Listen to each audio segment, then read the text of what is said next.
Домашното жито скапува додека државата увезува од странство. Станува збор за околу 10.000 тони кои, иако по намалена цена, не се откупуваат.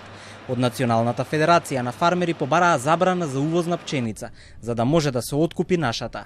На сметка на домашното жито, од странство се увезува и за 10 денари поскапо. Според договорот објавен на Бирото за јавни набавки склучен во јануари за 3 месеци кој што веќе е истечен, цената на чинење изнесува 26,8 денари по килограм, со пресметан данок на додадена вредност. Следен тендер ќе биде објавен во мај за количина од 5.000 тони. Ние сме побарале уште лани, оламани пред неколку години откупот на пшеница за стокови резерви да почне од денот кога почнува жетвата во Македонија и да се откупи од нашите производители, не од странство.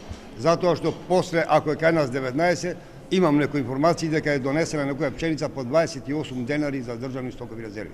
И сега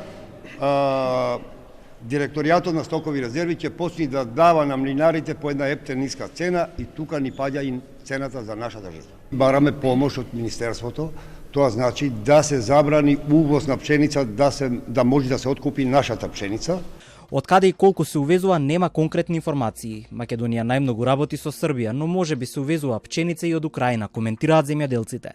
Министерот за земјоделство Николовски ги удостои фармерите со присуство на годишното собрание на Националната федерација, но не и медиумите со изјава пред камера.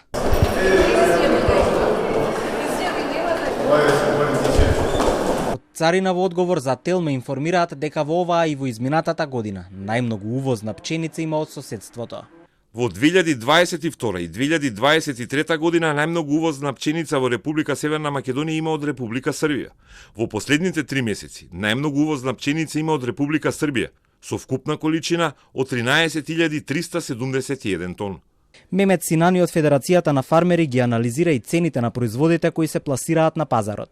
За јавноста прескапо е да се пазари по се повисоките цени, а фармерите велат дека нема друг избор.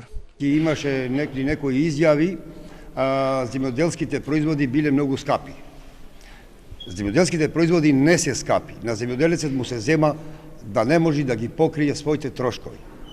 Но патот до крајниот потрошувач тука се зголемува тродупло цената.